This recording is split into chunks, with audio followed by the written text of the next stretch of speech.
Hello, my name is Joanne Zallen, and I'm Palestinian Christian.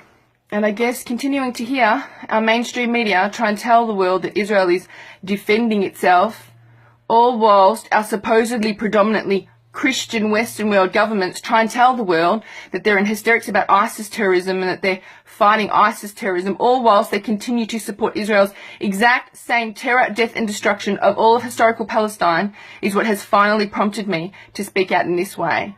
First of all, no, our governments are not Christian. Hello, Jerusalem, Bethlehem, Palestine are supposed to be sacred holy places to every single Christian worldwide. So no, not Christian. Wouldn't know Christianity if it smacked them upside their head and knocked them the hell out, nor would anyone else who supports the terror, death and destruction of the land and place and people where Christianity originated from, for Christ's sake. No, not Christian, not even human, if you can support the terror, death and destruction of anyone for any reason, let alone Christian. And no, Israel is not defending itself while it continues to ethnically cleanse all of historical Palestine. No, far from.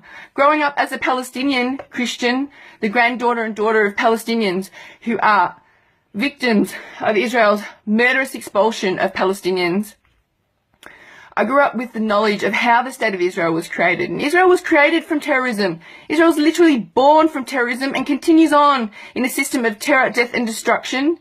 In fact, the world's first ever terrorist bombing attack was committed by Israeli Zionist terrorists on a crusade of Palestine, literally going through from village to village, mass murdering and massacring Palestinians. Palestinians who sought refuge in churches of all places were not even spared, were hunted down and massacred, which is the complete opposite of the cult whitewash version of history fed throughout the Western world.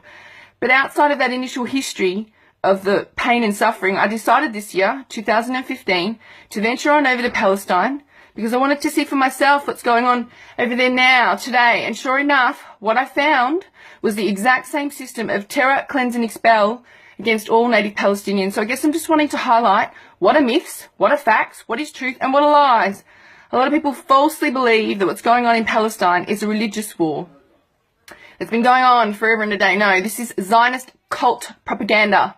What a lot of people are not aware of is that native Palestinians consist of native Jews, Muslims and Christians, all of which have been persecuted and ethnically cleansed and sadly continue to be persecuted and ethnically cleansed. In fact, Jews who oppose the Zionist state are persecuted worse than anyone. So no, it's not a religious war. And here's another fun fact.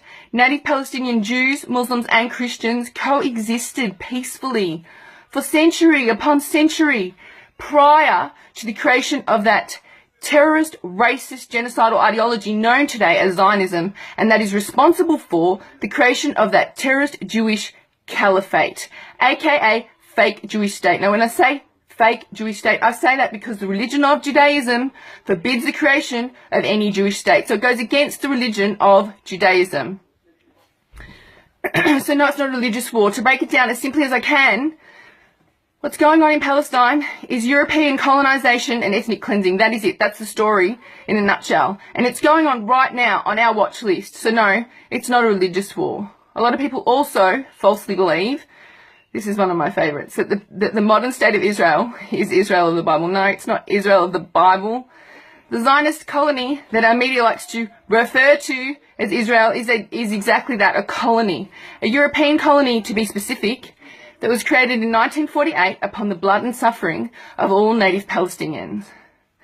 Zionists were, however, very clever and cunning in stealing the name Israel from the Bible in order to dupe the masses into blind support of what has pretty much been the continued terror, death and destruction of all of historical Palestine. So no, it's not Israel of the Bible. And finally, and this is another one of my favourites, a lot of people falsely believe that the people who populate Israel, which is Occupied Palestine, are the Jews of the Bible. No, they aren't the Jews of the Bible. They are European migrants to the land of Palestine.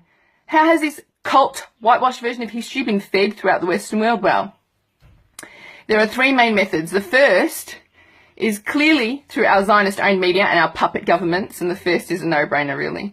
The second, I'm told by people who were Zionists, however, upon learning the truth, are now on the right side of humanity, who tell me that they were taught this whitewash version of history through their education system from a very young age. And the third has been through the creation and use of the Schofield Bible. The Schofield Bible is a fraud Bible. It was written by a convicted felon Zionist, someone who was completely non-religious, purely for political gain. And it's been used as a tool in order to trick people and indoctrinate people into thinking that Zionism is Christianity. Zionism is not Christianity. Zionism is a cult. Zionism is to Christianity what the KKK is to Christianity. Zionism is to Christianity what ISIS is to Islam, in the exact same way that ISIS is a terrorist insult to Islam. I assure you, Zionism is a terrorist insult to Christianity. How on earth can Zionism possibly be Christianity if it's been persecuting and mass murdering fellow Christians, in fact the first ever Christians for the past 7 decades? The answer is very, very simple. It's not Christianity.